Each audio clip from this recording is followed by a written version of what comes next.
Chapter 11. Downstairs? Well, that was surprising. Framing your master, are you? Nasty. I'm not framing him. I just want it safe behind whatever security he's got. No one's going to find it there. He paused. But if they do... You'll be in the clear. Typical magician's trick. You're learning faster than most. No one's going to find it. You think so? We'll see. Still, I couldn't float there gossiping all day. I encased the amulet with a charm, rendering it temporarily small and giving it the appearance of a drifting cobweb. Then I sank through a knothole in the nearest blink, snaked as a vapor through the empty floor space, and, in spider guise, crawled curiously out of a crack in the ceiling of the room below. I was in a deserted bathroom. Its door was open. I scurried towards it along the plaster as fast as 8 legs could carry me. As I went, I shook my mandibles at the effrontery of the boy. Framing another magician, that wasn't unusual. That was part and parcel. It came with the territory. Framing your own master, though, now that was out of the ordinary. In fact, possibly unique in a wizardling of 12. Sure, as adults, magicians fell out with ridiculous regularity. But not when they were starting off. Not when they were just being taught the rules. How was I sure the magician in question was his master? Well, unless age-old practices were now being dropped and apprentices were being bussed off to boarding school together, hardly likely, there was no other explanation. Magicians hold their knowledge close to their shriveled little hearts, coveting its power the way a miser covets gold, and they will only pass it on with caution. Since the days of the Median Magi, students have always lived alone in their mentors' houses, one master to one pupil, conducting the lessons with secrecy and stealth. From ziggurat to pyramid, from sacred oak to skyscraper, 4,000 years pass, and things don't change. To sum it up, then, it seemed that to guard his own skin, this ungrateful child was risking bringing the wrath of a powerful magician down upon his innocent master's head. I was very impressed, even though he had to be in cahoots with an adult, some enemy of his master presumably. It was an admirably twisted plan for one so young. I did an 8-fold tiptoe out of the door. Then I saw the master. I had not heard of this magician, this Mr. Arthur Underwood. I assumed him, therefore, to be a minor conjurer, a dabbler in fakery and mumbo-jumbo who never dared disturb the rest of higher beings such as me. Certainly, as he passed underneath me into the bathroom, I had evidently exited just in time, he fitted the bill of second-rater. A sure sign of this was that he had all the time-honored attributes that other humans associate with great and powerful magic. A mane of unkempt hair the color of tobacco ash, a long whitish beard that jutted outwards like the prow of a ship, and a pair of particularly bristly eyebrows. I could imagine him stalking through the streets of London in a black velveteen suit, hair billowing behind him in a sorceress sort of way. He probably flourished a gold-tipped cane, maybe even a swanky cape. Yes, he'd look the part then, all right. Very impressive. As opposed to now, stumbling along in his pajama bottoms, scratching his unmentionables, and sporting a folded newspaper under his arm. Martha! He called this just before closing the bathroom door. A small, spherical female emerged from a bedroom. Thankfully, she was fully dressed. Yes, dear? I thought you said that woman cleaned yesterday. Yes, she did, dear. Why? Because there's a grubby cobweb dangling from the middle of the ceiling, with a repellent spider skulking in it. Loathsome! She should be sacked. Oh, I see it. How foul. Don't worry, I'll speak to her. and I'll get the duster to it shortly." The great magician humped and shut the door. The woman shook her head in a forgiving manner and, humming a light-hearted ditty, disappeared downstairs. The loathsome spider made a rude sign with two of its legs and set off along the ceiling, trailing its cobweb behind it. It took several minutes scuttering before I located the entrance to the study at the bottom of a short flight of stairs, and here I halted. The door was protected against interlopers by a hex in the form of a 5-pointed star. It was a simple device. The star appeared to consist of flaking red paint. However, if an unwary trespasser opened the door, the trap would be triggered, and the paint would revert to its original state, a ricocheting bolt of fire. Sounds good, I know, but it was pretty basic stuff, actually. A curious housemaid might be frazzled, but not Bartimaeus. I erected a shield around me and, touching the base of the door with a tiny claw, instantly sprang back a meter. Thin orange streaks appeared within the red lines of the 5-pointed star. For a second, the lines coursed like liquid, racing round and round the shape. Then, a jet of flame burst from the star's uppermost point, rebounded off the ceiling, and speared down towards me. I was ready for the impact on my shield, but it never took place.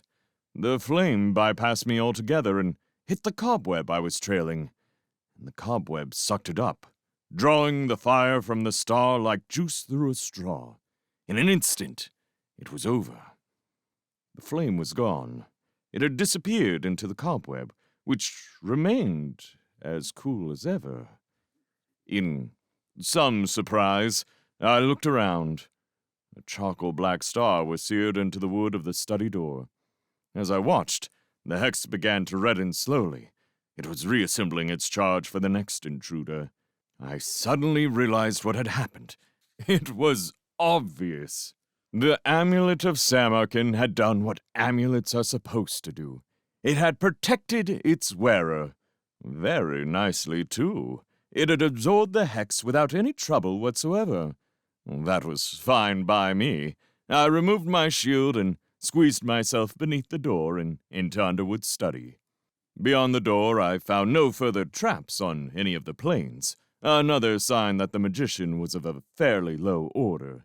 I recalled the extensive network of defenses that Simon Lovelace had rigged up, and which I'd broached with such easy panache.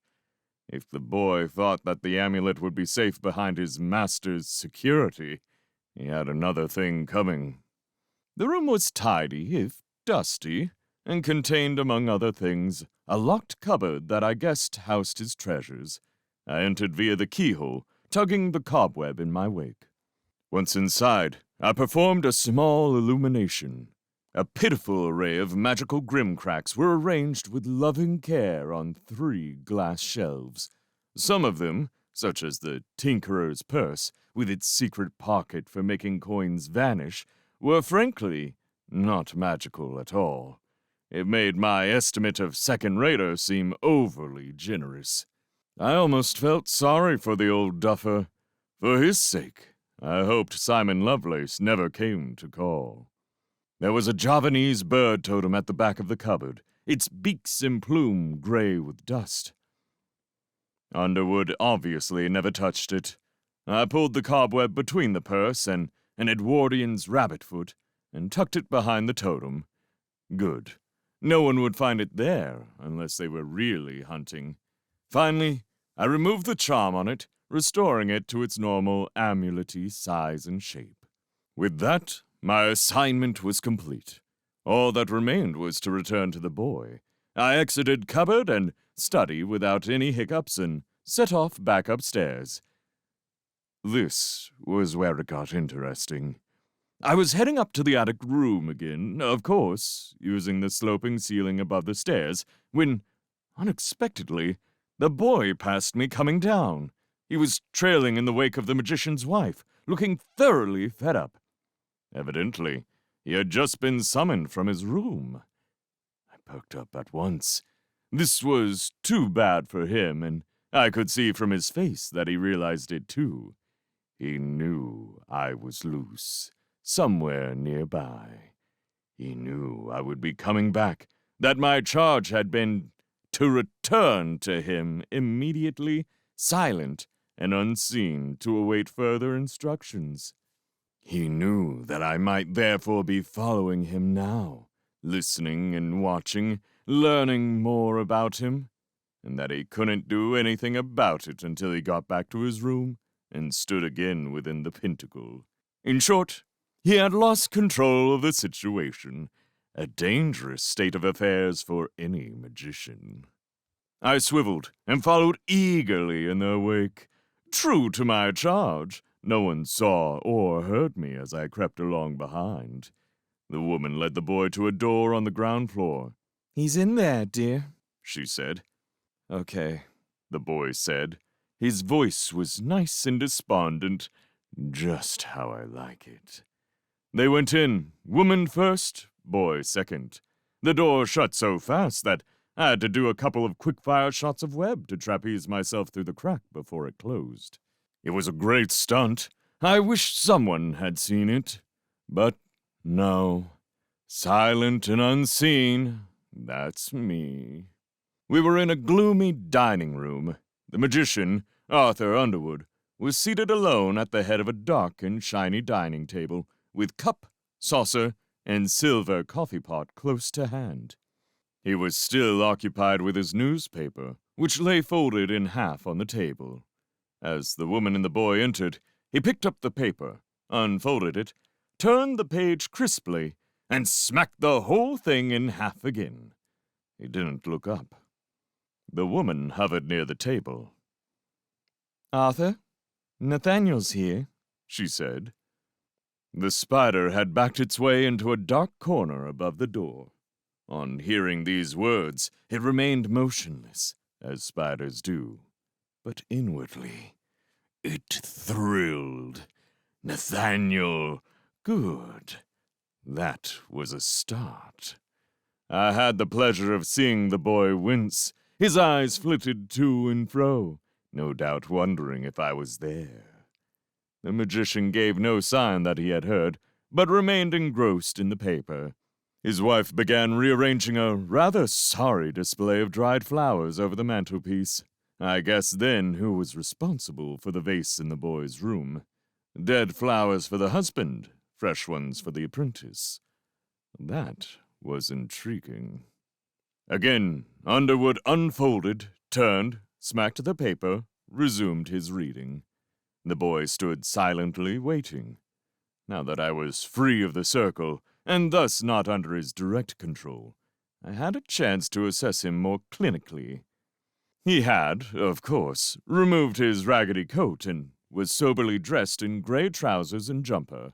His hair had been wetted and was slicked back. A sheaf of papers was under his arm. He was a picture of quiet deference. He had no obviously defining features, no moles, no oddities, no scars. His hair was dark and straight. His face tended towards the pinched. His skin was very pale.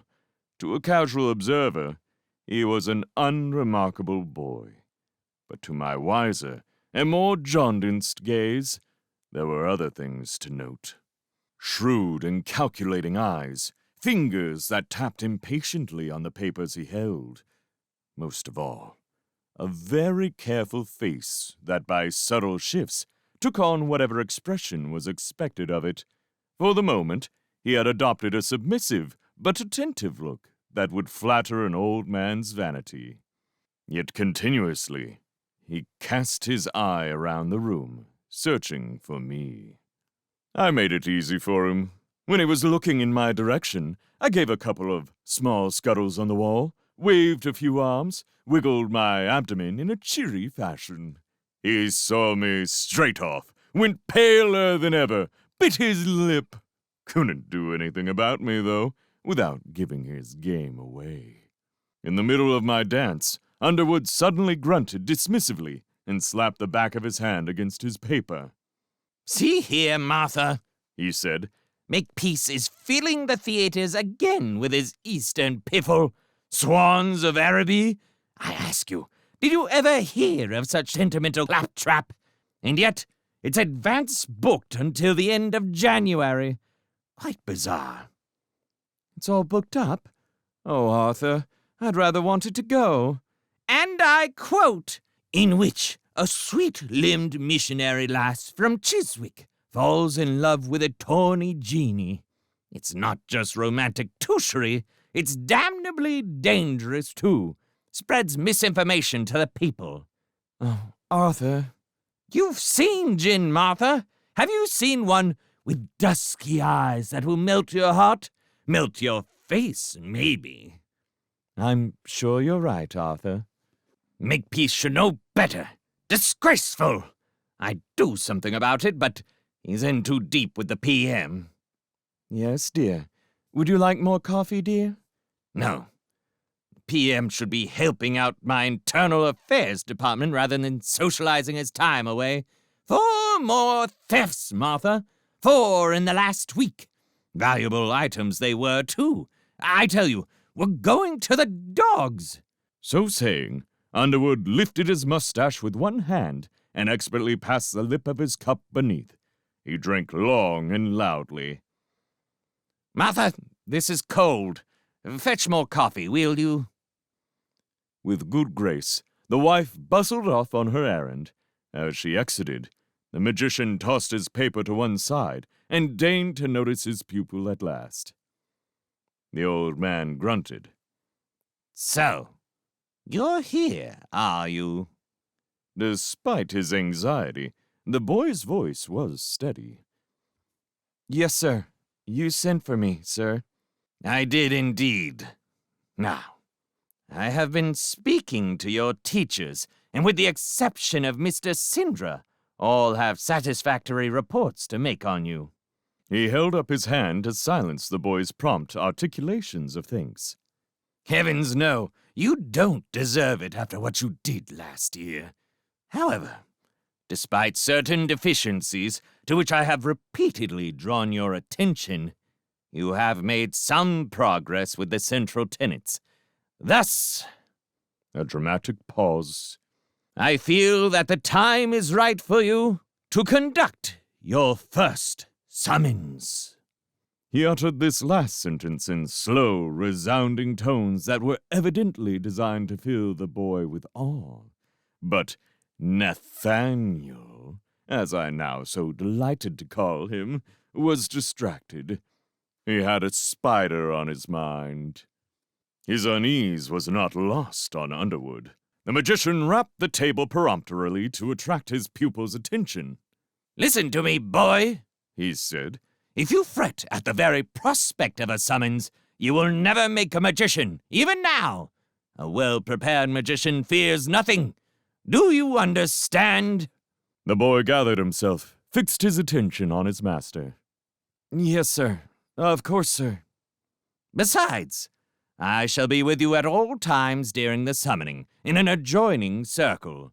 I shall have a dozen protective charms to hand, and plenty of powdered rosemary.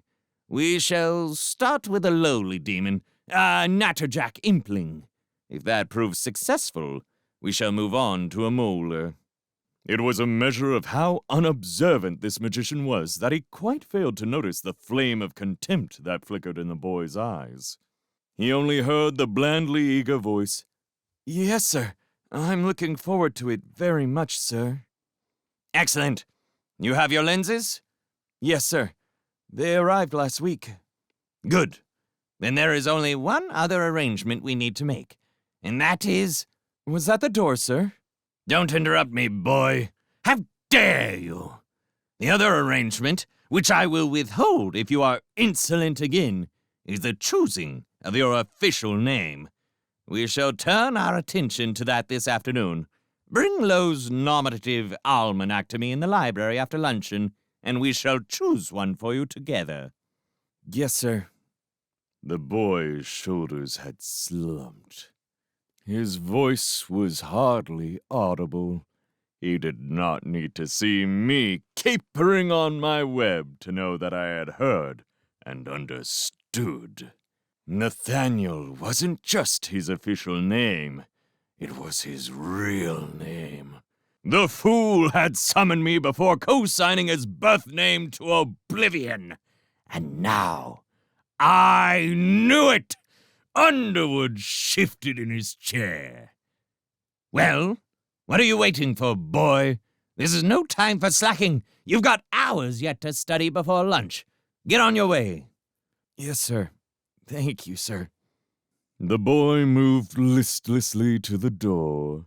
Gnashing my mandibles with glee, I followed him through with an extra special reverse somersault with octal hitch kick. I had a chance at him now. Things were a bit more even. He knew my name. I knew his. He had 6 years' experience. I had 5,010. That was the kind of odds you could do something with. I accompanied him up the stairs.